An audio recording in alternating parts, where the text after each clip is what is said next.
Jemaat yang dikasihi Tuhan, mari kita boleh menyiapkan hati kita untuk mendengarkan kebenaran firman Tuhan. Mari kita bersatu hati dalam doa. Tuhan Yesus, kami bersyukur buat hari ini. Setiap kami yang ada di rumah kami masing-masing, kami boleh kembali beribadah, walau di dalam kesederhanaan. Dan biarlah Tuhan boleh menyapa setiap kami di rumah kami masing-masing. Juga kami yang ada di tempat ini yang melayani, Tuhan boleh berbicara kepada setiap kami. Firman-Mu kembali boleh mengingatkan kami untuk bagaimana kami hidup di dalam terang kasih, terang firman Tuhan. Berkati hamba-Mu yang akan menyampaikan kebenaran firman-Mu, biarlah Tuhan boleh mengurapi. Terima kasih Tuhan, di dalam nama Tuhan Yesus Kristus kami berdoa. Amin. Shalom jemaat yang dikasihi Tuhan, hari ini ada satu tema yang sangat menguras pikiran saya, menguras hati saya, menguras batin saya. Ketika saya mempersiapkan firman ini, The Church and Racism, jadi gereja dan rasisme. Saudara-saudara, ini adalah tema yang tidak mudah. Mengapa? Karena di dalam buku-buku yang saya baca, ketika kita mau mendefinisikan rasisme itu sesuatu yang tidak mudah, saudara-saudara. Karena kata ini muncul sekitar tahun 1930 ketika Hitler menggunakan propaganda kata rasisme itu untuk meniadakan sekelompok orang Yahudi. Tetapi ternyata sebetulnya bentuk rasisme ini sudah ada bahkan sebelum tahun 1930-an, saudara-saudara. Dan ternyata perkembangannya bukan hanya wilayah ras saja. Karena kita tahu juga ketika kita akan belajar tentang rasisme dari buku-buku, maka ada dua isu besar yang biasanya dimunculkan, yaitu isu Yahudi dan isu orang-orang Afro-American. Jadi orang-orang yang berkulit hitam. Dan itu bukan berbicara lagi, saudara-saudara, karena ada white supremacy, ada orang kulit putih yang merasa super, saudara-saudara. Dan di sini sebetulnya akhirnya melewati batas-batas rasialis, ya, melewati batas-batas ras tertentu. Karena orang yang tidak berkulit hitam, yang mungkin tidak white juga bisa tidak suka terhadap orang-orang yang berkulit hitam, saudara-saudara. Jadi rasisme di sini tidak hanya berbicara satu ras. Saya lebih mengutip salah satu penulis yang mengatakan bahwa rasisme itu intinya bukan masalah ras saja, saudara-saudara. Tetapi rasisme intinya adalah ada sesuatu yang berbeda. Ketika ada sesuatu yang berbeda, maka saudara-saudara ada kekuasaan di sana. Dan kekuasaan ini karena tidak suka dengan sesuatu yang berbeda itu, kekuasaan ini berusaha menggunakan apa saja. Menggunakan isu-isu mitos, menggunakan isu-isu biologi, menggunakan isu-isu agama, ya. Jadi digunakan banyak hal, saudara-saudara, agama, mitos, biologi, filsafat, bahkan untuk mendiskreditkan satu kelompok, bukan hanya satu ras. Ya, di sini kita akan melihat perkembangannya, saudara-saudara. Dan hari ini saya secara khusus membatasi di dalam gereja dan rasisme. Jadi kita akan berbicara rasisme di dalam gereja.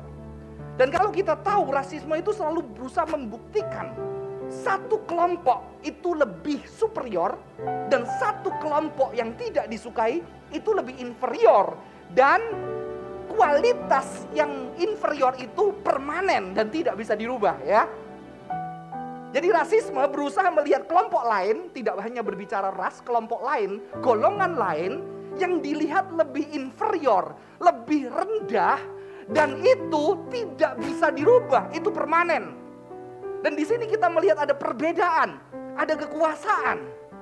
Dan ketika berbicara di dalam kekristenan, saya membatasi di wilayah zaman abad pertengahan, ya.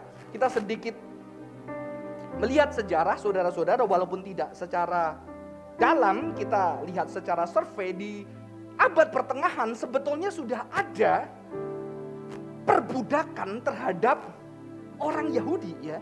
Jadi di dalam teologi pembacaan Alkitab, di dalam ajaran-ajaran oleh bahkan tokoh-tokoh gereja, saudara-saudara, itu sudah mulai membenarkan tanda kutip perbudakan orang-orang Yahudi. Ini jauh sebelum Nazi di Jerman. Ya, jadi kita melihat bahwa ada enslavement of the Jews.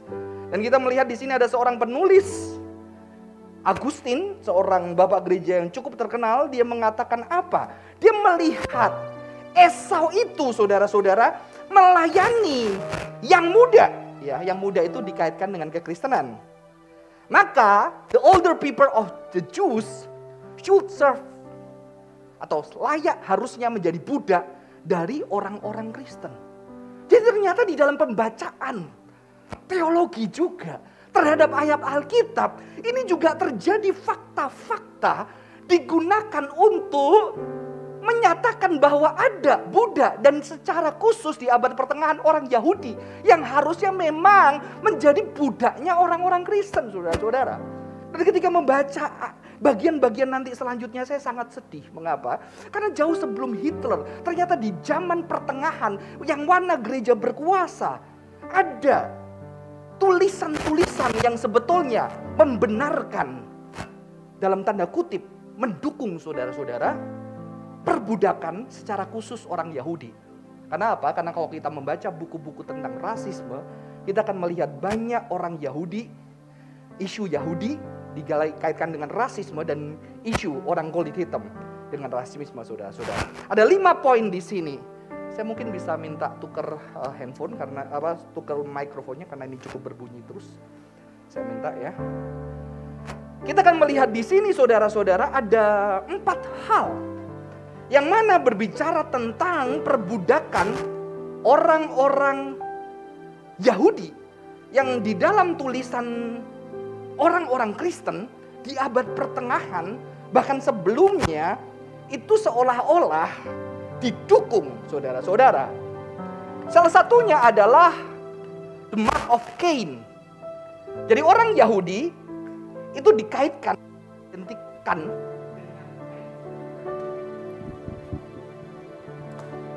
orang-orang Yahudi diidentikan dengan Kain, ya. Ada salah satu tulisan dari Agustin mengatakan orang Yahudi ini punya kesalahan, yaitu ketidakpercayaan mereka. Dan mereka seperti Kain yang membunuh siapa? Yang membunuh saudara mereka yang lebih muda, ya. Dan Kristus adalah kepala dari yang muda yang dibunuh oleh para tetua orang-orang Yahudi, saudara-saudara. Jadi di sini kita melihat di dalam pembacaan terhadap rasisme, saudara-saudara, kita melihat bahwa orang-orang Yahudi diidentikan dengan Kain yang membunuh adiknya. Dan di mana Kristus adalah pemimpin daripada yang muda, orang percaya, yang dibunuh oleh penatua Yahudi, saudara-saudara. Ini tulisan dari Agustinus. Dan ada tulisan lain yang mengatakan, karena itulah, karena orang Yahudi membunuh Yesus Kristus, maka mereka tidak dibunuh. Kenapa? Karena mereka seperti Kain. Kain itu dikasih tanda, the mark of Cain, the mark of Cain. Dikasih tanda gak boleh dibunuh. Karena Tuhan yang menentukan gak boleh dibunuh. Tapi dia jadi berkeliaran kemana-mana, gak ada tempat. Seperti orang Yahudi di negara-negara Kristen akhirnya tidak ada tempat. Berkeliaran di mana-mana.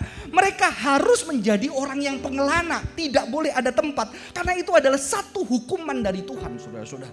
Ternyata the mark of Cain ini diidentikan dengan orang-orang Yahudi, saudara-saudara.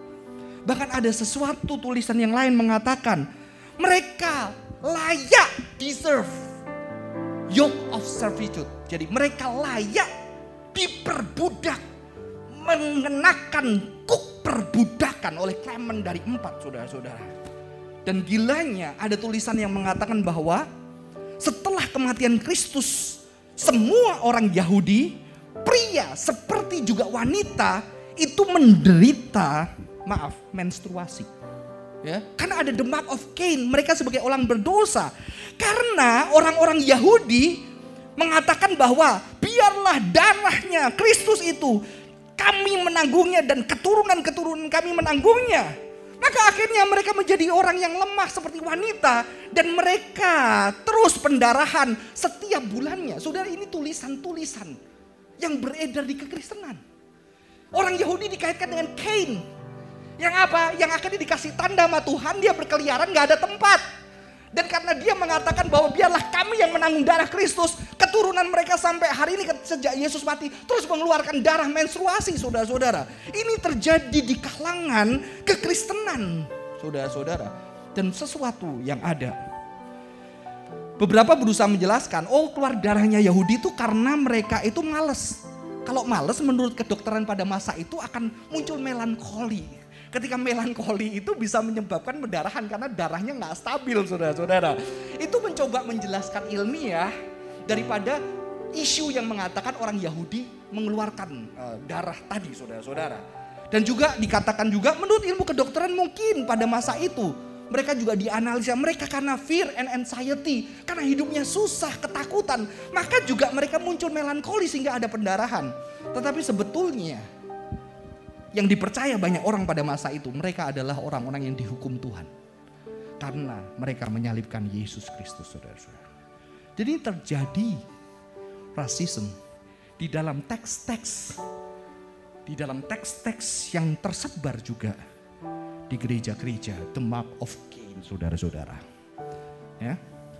Yang kedua, making darkness visible. Membuat kegelapan itu muncul. Saudara kalau lihat gambar-gambar yang saya tampilkan di situ, sejak abad 13, di era medieval saudara-saudara, ternyata digambarkan, kematian Kristus itu digambarkan. Orang-orang kalau saudara lihat gambar-gambar itu, orang-orang yang menyerang Yesus, itu orang-orang Yahudi digambarkan memiliki kulit yang gelap. Kulit yang gelap, sementara murid-murid Yesus kulit yang cerah.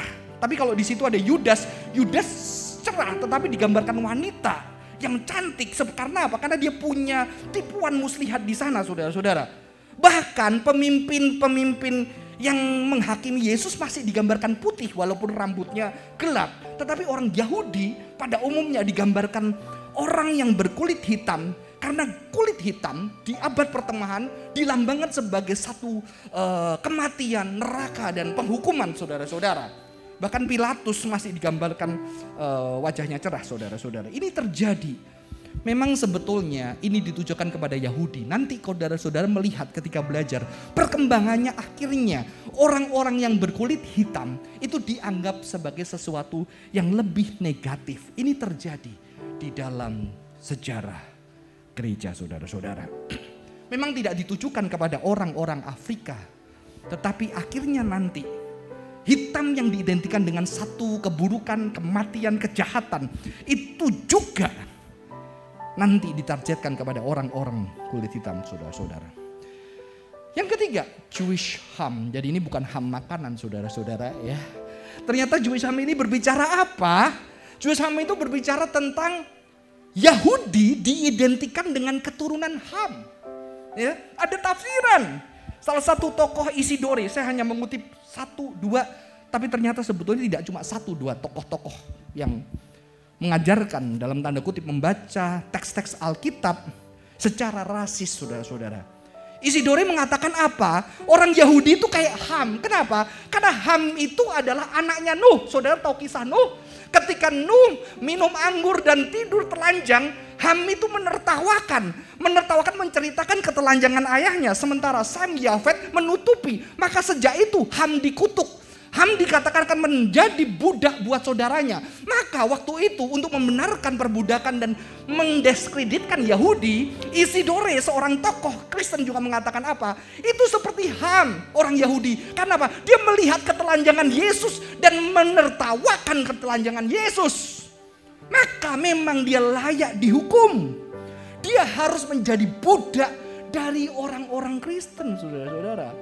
Ya, kita melihat di sini.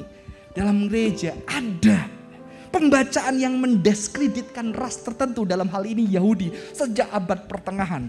Inilah yang nantinya saudara-saudara diteruskan oleh abad modern yang melihat Yahudi. Yahudi itu orang yang matre, sukanya uang. Dia benci sama tidak seperti orang Jerman yang suka dengan seni, yang spiritnya itu maju. Yahudi itu rendah, dia itu materialistis. Apalagi ditambahkan waktu itu Yahudi saking susahnya, dia berusaha keras untuk berjuang, saudara-saudara. Ternyata Yahudi di Jerman mulai masuk ke strata sosial yang lebih tinggi, walaupun tidak tertinggi, tapi di antara rata-rata orang dia lebih kaya, saudara-saudara. Beberapa dengan meminjamkan uang. Dan itu malah membenarkan isu-isu bahwa mereka jahat, licik, suka duit. Dan itu masih dipelihara isu-isu antisemitisme itu sampai hari ini. Anti Yahudi itu, saudara-saudara ya. Dan ini diteruskan yang akhirnya ketika gerakan Nazi di Jerman membantai ribuan orang Yahudi. Saudara, kita di sini melihat ternyata teks-teks penafsiran daripada gereja beberapa tokoh itu menghasilkan pembantaian satu ras manusia yang begitu mengerikan dan begitu dahsyat. Kita baru berbicara tentang Yahudi dengan Eropa. Dan tadi dikatakan akhirnya penafsiran tentang HAM ini berkembang, saudara-saudara. Inilah salah satu bagian yang dianggap akhirnya bisa membenarkan oleh orang-orang Kristen untuk memperbudak selama ratusan tahun orang-orang berkulit yang lain, orang-orang Afrika, saudara-saudara, layak diperbudak. Mengapa? Karena mereka mulai menafsirkan HAM secara geografi. Ya, geographical. Kenapa? Karena kata HAM itu artinya hangat. Mungkin ini adalah mereka tinggal di wilayah-wilayah yang hangat karena mataharinya dekat. Maka inilah mereka orang-orang kulit hitam. Dan nanti bertambah lagi orang kulit hitam ini karena tanahnya tidak subur, makanan mereka kurang gizi, maka mereka memang nggak bisa cerdas sehingga nggak boleh menikah bersama mereka. Nanti genetik keturunanmu juga bisa hancur, ikut menjadi defek seperti mereka, saudara-saudara. Ya, dan ini dilanjutkan lagi diskriminasi. Rasialisme terhadap orang-orang kulit hitam. Yang dianggap pria-prianya itu punya nafsu seks yang besar terhadap wanita-wanita kulit putih. Dan mereka lebih baik dihukum, disiksa. Gak cuma dihukum, disiksa sampai mati, saudara-saudara. Dan ini terjadi di dalam perkembangan rasisme di dunia modern.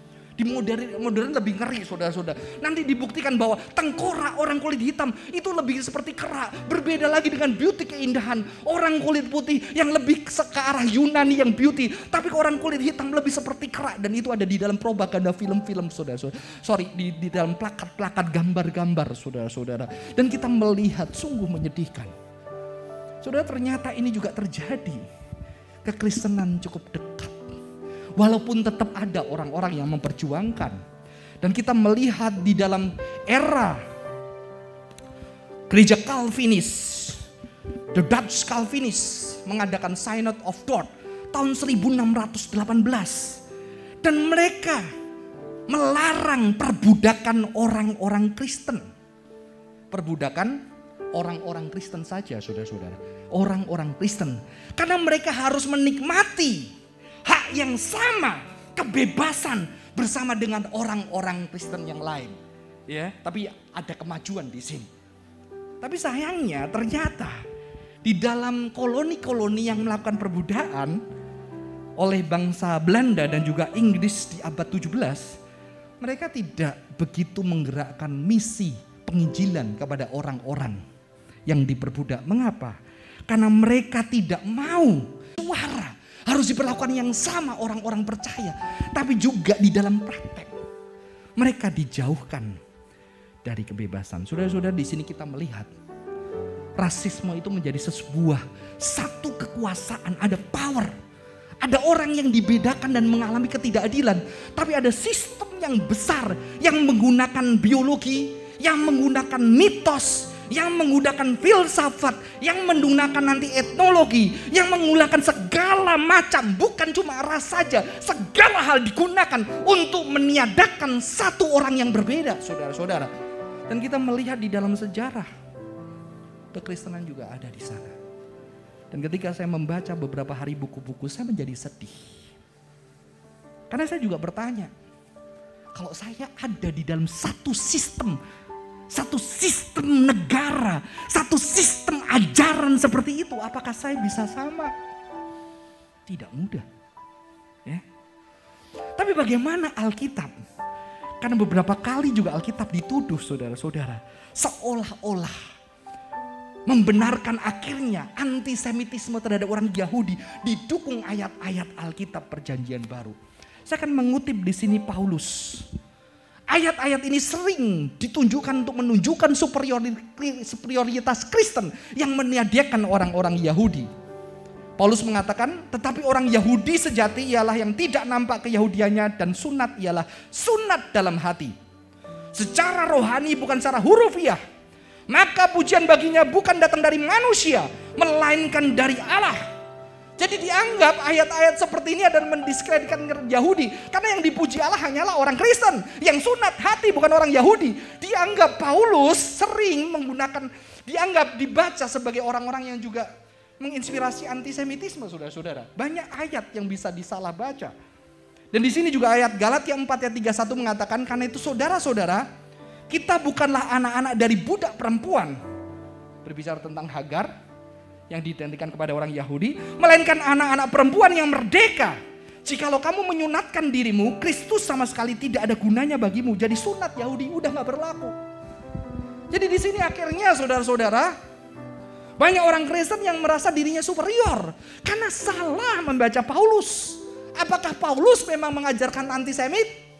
Saudara-saudara, pada zaman itu semua orang Kristen mayoritas Yahudi. Tetapi memang di zaman Paulus mulai dia dipanggil untuk rasul sebagai orang bukan Yahudi. Ya. Paulus dipanggil menjadi rasul bukan Yahudi.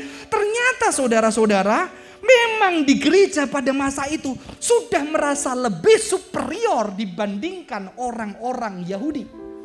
Ya. Di zaman Paulus, di zaman Roma, gereja Roma merasa dirinya lebih hebat. Kita di dalam Kristus, perjanjian lama udah selesai, yang baru datang. Kita berbeda, kita diselamatkan bukan diperbudak oleh Taurat, tetapi oleh keselamatan di dalam Kristus Yesus. Kita tidak menjadi hamba Taurat lagi. Tapi ketika orang-orang Roma itu menjadi sombong, saudara, Paulus mengatakan apa? Di Roma 11 ayat 13-14 Paulus mengatakan, aku berkata kepada kamu, hai bangsa-bangsa bukan Yahudi, justru karena aku adalah rasul untuk bangsa-bangsa bukan Yahudi, aku menganggap hal itu kemuliaan pelayananku. Yaitu kalau aku dapat membangkitkan cemburu di dalam hati kaum sebangsaku menurut daging dan dapat menyelamatkan beberapa orang dari mereka. Jadi Paulus ngomong apa? Kepada orang-orang Kristen yang bukan Yahudi yang merasa dirinya superior dibandingkan orang Yahudi. Hei, aku ini bangsa Yahudi. Gue bangga jadi rasulmu orang-orang bukan Yahudi. Tapi kebanggaan gue apa? Supaya bikin orang-orang bangsa gue cemburu. Sehingga mereka terbuka untuk Kristus. Ternyata Paulus menegur orang-orang Gentiles, bukan Yahudi yang merasa dirinya superior pada masa itu. Seperti tadi Paulus menegur orang-orang Yahudi. Sebelum yang merasa superior, kami orang Yahudi, sejak kecil Yahudi, maka kamu orang Kristen harus sunat. Kalau kamu mau percaya Yesus, kamu harus seperti kami, hidup sesuai Torah. Paulus mengatakan sunat hati yang penting. Tapi giliran ada orang-orang Yunani yang merasa dirinya, orang Gentile yang merasanya lebih hebat. Paulus mengatakan apa? Saya bangga jadi rasulmu karena apa? Karena bikin mereka cemburu supaya mereka terbuka untuk Kristus. Saudara, Paulus mengkritik keduanya. Dan dikatakan apa? Baiklah mereka dipatahkan karena ketidakpercayaan mereka, dan kamu tegak tercacat karena iman. Janganlah kamu sombong, tetapi takutlah. Sebab kalau Allah tidak menyayangkan cabang-cabang asli, Ia juga tidak akan menyayangkan kamu. Wow. Jadi ini Alkitab, saudara-saudara. Paulus mengkritik orang Yahudi yang merasa superior. Paulus mengkritik orang Kristen Gentiles yang merasa lebih daripada orang Yahudi. Jadi Alkitab mengajarkan tokoh yang sering salah dimengerti dan akhirnya dikatakan sebagai antisemit, sebetulnya mengkritik dua sisi ini. Orang-orang yang merasa superior dan meniadakan kelompok yang lain. Saudara-saudara. Dan kalau kita lihat di dalam kisah Alkitab, karya Roh Kudus adalah apa? Dia adalah architect of unity. Dan untuk mendamaikan keduanya di dalam satu tubuh dengan Allah oleh salib, dengan melenyapkan perseteruan pada salib itu, karena oleh Dia kita kedua pihak Jew and Gentiles, orang Yahudi ataupun orang-orang di luar Yahudi ini banyak saudara-saudara. Dalam satu rah beroleh jalan masuk kepada Bapa. Dan kalau kita lihat peristiwa Pantekosta ditandai dengan apa? Orang Yahudi dari berbagai belahan dunia yang gak ngerti bahasa. Mereka udah tersebar tercerai-berai kemana. Dikumpulkan ke Yerusalem. Mereka gak ngerti bahasa. Tapi ketika karunia Roh Kudus bekerja, ketika Rasul berbicara, mereka mengerti dengan bahasa mereka masing-masing. Tapi semua itu orang Yahudi.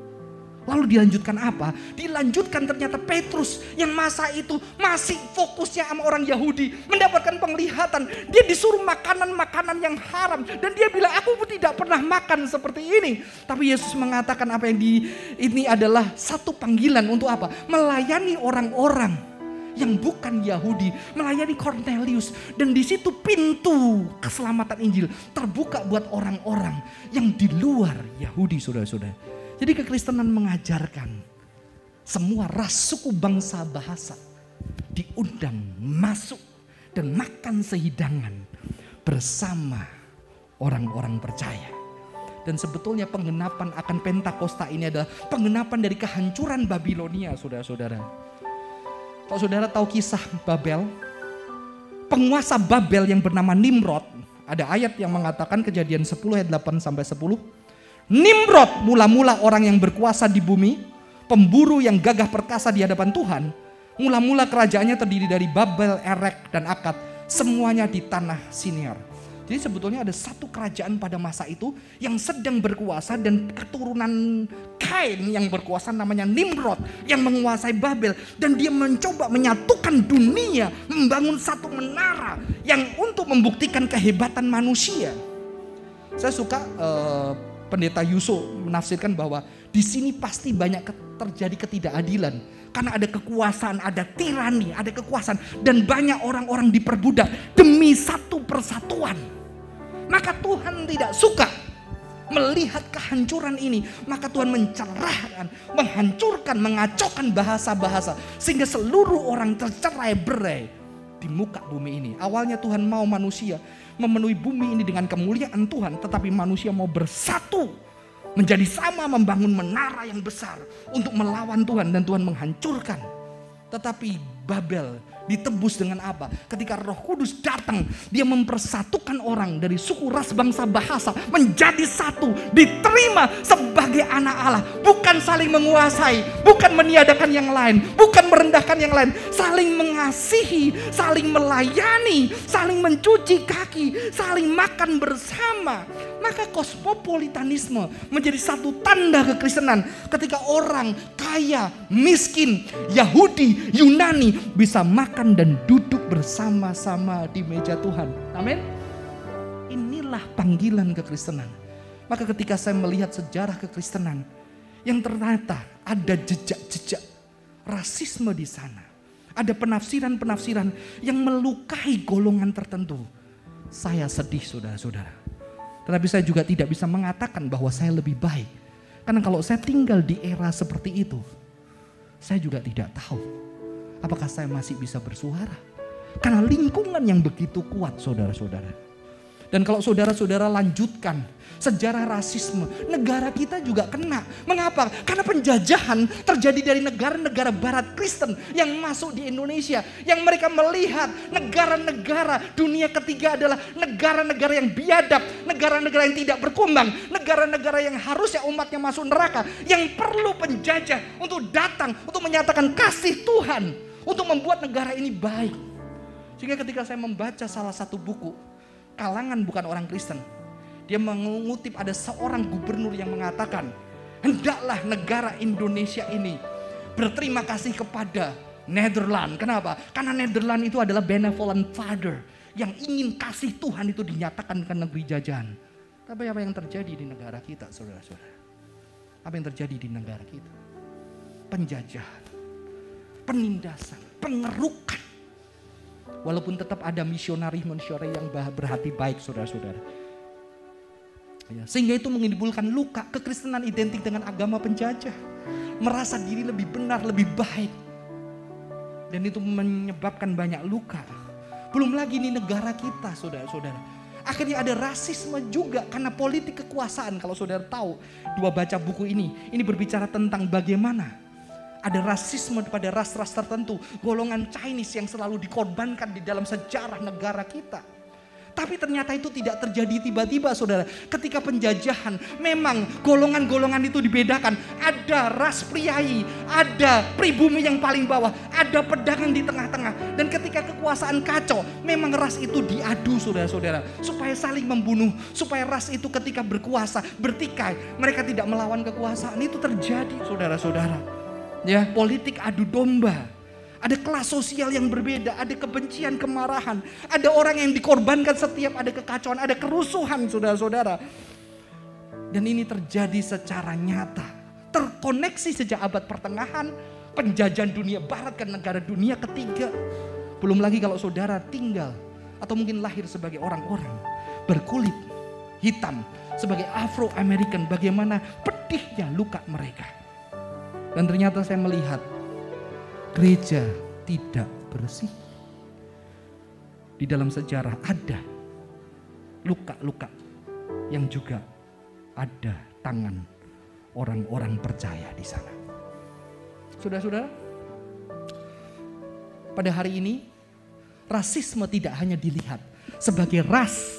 Karena tadi saya katakan rasisme berbicara ada kelompok lain, ada kekuasaan yang berusaha meniadakan kelompok lain, bisa menggunakan ras, bisa menggunakan biologi, bisa menggunakan mitos, bisa menggunakan agama, bisa menggunakan budaya, menggunakan apa saja untuk meniadakan orang lain. Dan ini disebut new racism. Bisa cultural, religious, ya, perbedaan. Dan saudara-saudara, maka kita tidak lepas dari itu.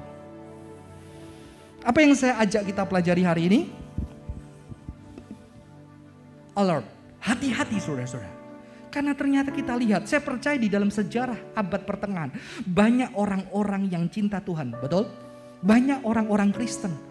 Tapi ternyata bukan hanya di abad pertengahan, bahkan ketika Rasul Paulus berbicara tadi, ada orang-orang Kristen, golongan Gentiles yang merasa lebih superior, ada orang Kristen yang golongan Yahudi lebih superior. Dan di abad pertengahan ada orang Kristen yang lebih superior, merasa superior daripada Yahudi dan juga orang-orang nanti kulit hitam.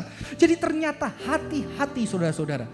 Saya berbicara apa? Bahwa saudara dan saya tidak lepas dari racism. Apalagi nanti new racism. Kita bisa melihat rendah orang yang lebih rendah dari kita. Kita bisa melihat rendah orang yang mungkin satu ras, tetapi dia punya gaya hidup yang berbeda dari kita. Kita bisa merendahkan orang lain. Dan kita bisa menciptakan kisah-kisah, narasi menggunakan apa aja untuk mendiskreditkan kelompok tertentu. Ternyata gereja Kristen, orang percaya yang sudah mengaku percaya Yesus tidak imun. Maka Paulus tetap menegur, saya dan saudara tidak imun akan rasisme. Apalagi cognitive science membuktikan ternyata anak-anak sejak kecil lebih gampang merasa dekat orang yang kulitnya dekat. Sejak kecil udah diuji.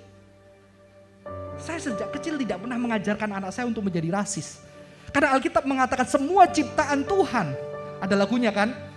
Semua dicinta Tuhan, Tuhan cinta semua anak di dunia. Tuhan cinta semua anak di dunia, merah, kuning, hitam, putih gitu ya. Semua dicinta Tuhan. Saya nggak pernah mengajarkan. Tapi suatu hari ketika saya mencoba mencarikan anak saya les balet, saya masuk ke satu tempat. Dan anak saya mulai gak nyaman karena memang banyak yang tidak ras dengan dia. Dan dia langsung deket sama saya, bisik ke telinga saya. Saya tidak pernah mengajarkan rasisme. Pak gak mau di sini. Kenapa? Gak nyaman. Terus dia tanya, Pak itu anak-anak dibiarin orang tuanya berjemur terus ya Pak? Loh kok kamu bisa berpikir itu kulitnya kan gak seputih saya. Saudara-saudara, ini anak kecil yang gak pernah diajarin rasisme. Ya, saudara ini dangerous. Apalagi ketika sistem sekitar kita. Kita ada di lingkungan yang seperti itu. Ada seorang anak yang sejak kecil tinggal di kawasan Kristen, sekolah Kristen, gereja Kristen, pelayanan Kristen, universitas Kristen. Semua mayoritas adalah ras Chinese. Sebetulnya tidak minoritas, saudara-saudara, dia mayoritas. Dan ketika dia bekerja dia kaget, dunia kok nggak kayak sekolah SD, SMP, SMA, kuliah kok. Dia baru mengalami, wah Saudara-saudara. Jadi ini tidak berbicara rasisme, tidak berbicara Indonesia negara yang rasis atau karena kelompok kita kecil pun bisa meniadakan yang berbeda. Saya sedih, ada sekitar 3 teman pernah bercerita, dia bukan ras Chinese, dia ada di gereja Kristen. Satu bilang sama saya, Johan, gue jadi pendeta, lu tahu nggak kenapa? Supaya gereja ini nggak kelihatan rasisnya. Justru gue harus dipendetain loh, kita nggak rasis kan? Ada pendeta yang bukan Chinese. Dan saya melihat kesedihan itu. Ada teman yang mengatakan, Johan kamu di gereja ini aja. Kamu enak Chinese, pasti dapat kesempatan. Kalau kita tahu kok kita nasibnya di mana. Saya tidak menyebutkan itu gereja, saudara-saudara. Gereja mana, saudara-saudara. Tapi kita harus koreksi dalam hati kita. Apakah kasih Kristus sudah melewati batas-batas rasialis kita? Atau paling tidak kita jujur. Ternyata kita sejak kecil gampang sekali rasis. Tapi karena kita ditebus oleh Kristus, kita tahu kecenderungan kita lebih nyaman dengan orang-orang yang seperti kita. Semua orang, gak usah bicara ras. Dia lebih nyaman dengan orang-orang yang suka hobinya sama, suka mainannya sama, teman-temannya sama, bacaannya sama. Kita harus jujur dan itu bisa membuat kita meniadakan yang lain. Dan apakah kasih Kristus mengubahkan kita? Saudara, yang kedua harus aware. Ada awareness. Mengapa? Karena tubuh ini tinggal di dalam satu konteks. Saya tinggal di dalam konteks. Saya sekolah di sekolah negeri. Yang sipit satu kelas cuma saya, 2-3 orang. Dan setiap hari kita mendengar, oh Cino, saudara. Itu menyakitkan, saudara. Sehingga juga ada ketidakpuasan, ada kekecewaan. Sehingga ketika seseorang merasa tertindas, dia juga mau melawan dan dia juga mau nyakitin. Sehingga selama saya menjadi orang rasis, saudara, saya tidak suka. Karena saya mengalami penindasan di sekolah tempat saya ada. Tapi saya juga menemukan di situ ada teman-teman yang memang mencino-cinokan saya, saudara-saudara. Tetapi akhirnya menjadi teman yang baik. Sampai hari ini, saya masih punya teman SMP, seorang muslim. Setiap Natal, saya jarang cari dia selalu cari Johan selamat Natal. Ada orang-orang itu di luar sana. Tapi kita harus aware, kita tinggal di dalam lingkungan apa bisa membentuk kita dan itu bisa tidak sesuai dengan Alkitab. Sehingga kita meniadakan yang lain.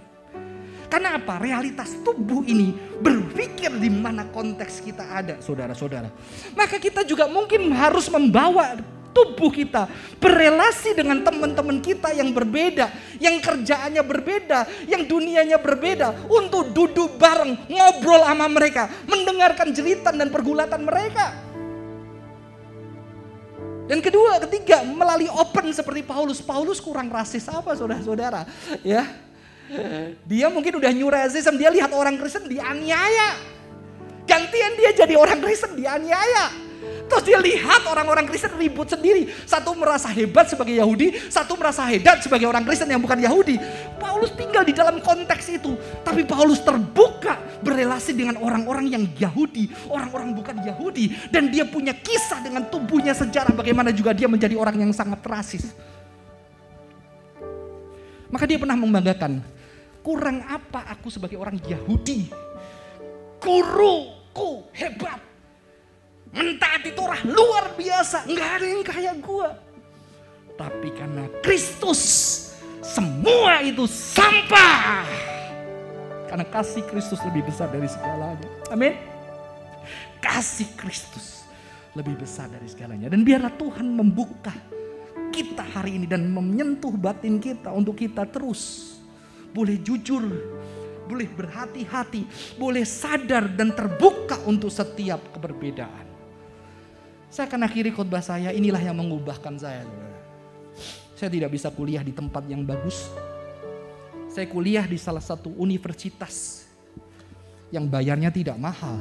Karena saya juga harus menyambi bekerja menjadi delivery service untuk bisa menambah uang jajan saya. Dan bersyukur di universitas itu Saya berjumpa dengan orang-orang dari berbagai suku ras Indonesia. Ada Cina, Papua, ada orang Ambon. Itu teman saya Ambon yang di bawah itu dia nggak tahu tanggal lahirnya berapa, saudara-saudara. Umurnya berapa, karena dia dari hutan. Dari hutan diambil oleh missionary, disekolahin sampai kuliah. Dia dari hutan, dia nggak tahu waktu dia tanya. Nyanyi nggak bisa, saudara. Saya masih ingat lagu yang dia suka. Yesus, kemuliaan-Mu pulihkan hatiku. Yesus, kemuliaan. Tapi nadanya selalu berantakan. Lama tinggal di hutan. Tapi yang menyentuh adalah orang yang di sebelah kanan, yang gondrong, sama sebelah kirinya, saudara-saudara. Dua itu adalah sahabat saya yang paling dekat. Yang kanan adalah orang Sulawesi Kristen. Dia benci sama orang Cina. Kenapa? Karena orang Cina di Sulawesi belagu-belagu katanya. Dia juga gak suka sama orang Jawa. Karena orang Jawa ketika ada transmigrasi didanain sehingga maju usahanya jadi orang kaya juga di Sulawesi. Orang Sulawesi gak didanain, dia benci sama orang Jawa, dia benci sama orang Cina. Kita satu pelayanan. Teman saya yang sebelahnya, saudara-saudara sebelah yang gondrong itu, dia benci sama orang Cina, dia orang Kristen. Kenapa? Karena di gereja selalu yang berkuasa yang punya duit. Yang gak punya duit, yang punya duit rata-rata yang Chinese. Tapi gue enggak. Sehingga bisa semena-mena. Tapi dia juga gak suka sama orang luar pulau. Katanya kasar. Diajarin sama orang tuanya yang Jawa, itu kasar orang luar sana. Dan saya, saudara-saudara, saya sejak kecil dibully. Cina-Cina sipit gitu ya. Dimintain duit, saudara-saudara. Sama teman-teman saya. Walaupun ada yang baik. Dan saya gak suka sama orang-orang. Maaf, waktu itu pribumi. Dan waktu itu saya juga gak suka sama orang luar pulau. Kenapa? Karena mama saya mengajarkan jangan sampai dekat sama orang pulau. Kasar. Dia bilang kasih mati lampu, bunuh lampu. Bunuh lampu, bunuh gitu ya. Kasih mati tuh lampu, kasih bunuh gitu ya. Kejem banget gitu ya. Kalau orang Jawa bilang, baumu kurang sedap. Kok agak bau ya, apa bajunya gak dicuci? Kalau mereka, kok bau busuk sekali. Saudara-saudara. Tapi ternyata kita satu pelayanan. Dan saya ingat kita pernah duduk. Terus kita ngomong, gue dulu gak suka sama orang Cina kayak lu. Gue juga gak suka sama kayak lu. Gue dulu di kerusuhan 98 itu banyak yang dibunuhin, gue kesel gitu ya. Terus ya, kita bercerita bertiga saudara-saudara. Tapi mereka adalah teman-teman baik saya. Sehingga yang gondrong itu pernah suatu hari, namanya Berto, dia gak hampir berhenti sekolah. Waktu itu gak ada handphone, saya SMS dan saya SMS dengan nangis, ayo berjuang. Saya ingin kamu lulus, saya dukung kamu, saya berdoa buat kamu lulus. Yang satu jadi pendeta, saudara-saudara, yang gondrong jadi pejabat di Palu. Di sini saya melihat kasih Kristus bisa meniadakan segala kebencian, segala prejudis, asal apa. Saya mau tubuh saya bareng sama mereka melayani. Saya mau jujur mengatakan bahwa saya dulu rasis. Saya pernah terluka, sama-sama mengakui pernah terluka dan pernah melukai. Dan di situ kasih Kristus menyembuhkan kami. Kami sampai hari ini masih menjadi teman. Melayani di tempat kami masing-masing. Semoga ini memberkati, biarlah kasih Tuhan boleh dicurahkan kepada setiap kita. Mari kita berdoa. Saudara, kita harus aware. Kita harus membuka diri kita. Kita harus alert. Biarlah Tuhan menegur kita ketika kita punya, dididik sejak kecil. Walaupun kita Kristen. Untuk meniadakan, tidak suka sama yang lain. Menganggap orang lain yang berbeda dengan kita sebelah mata. Padahal Tuhan Yesus mengasihi setiap kita secara berbeda, secara keunikan. Karena Tuhan menciptakan setiap manusia dan Tuhan mau setiap manusia, umat Tuhan bisa kasih, saling mengasihi. Ras apapun, perbedaan apapun, belajar bukan sebagai sesuatu yang sempurna. Karena kasih Kristus sempurna, kita masih belum sempurna. Bila kasih Kristus boleh dicurahkan buat kita. Mari kita minta ampun di hadapan Tuhan ketika kita menjadi orang-orang yang rasis itu, saudara. Tuhan, terima kasih untuk firman-Mu. Terima kasih untuk kasih-Mu. Terima kasih untuk Injil-Mu yang Kau beritakan, Kau nyatakan bagi setiap orang Yahudi bukan Yahudi, setiap suku, ras, bahasa, bangsa. Kami percaya suatu hari ketika Engkau datang kedua kali, setiap orang dari ras, suku, bangsa, bahasa yang berbeda-beda bertekuk lutut menyembah Yesus, menyatakan Yesus sebagai Tuhan yang penuh kasih, yang membuat setiap orang bisa saling mengasihi di tengah segala perbedaan. Dan biarlah kami terus belajar menyatakan kasih-Mu itu Tuhan. Terima kasih Tuhan, di dalam nama Tuhan Yesus Kristus kami berdoa. Amin.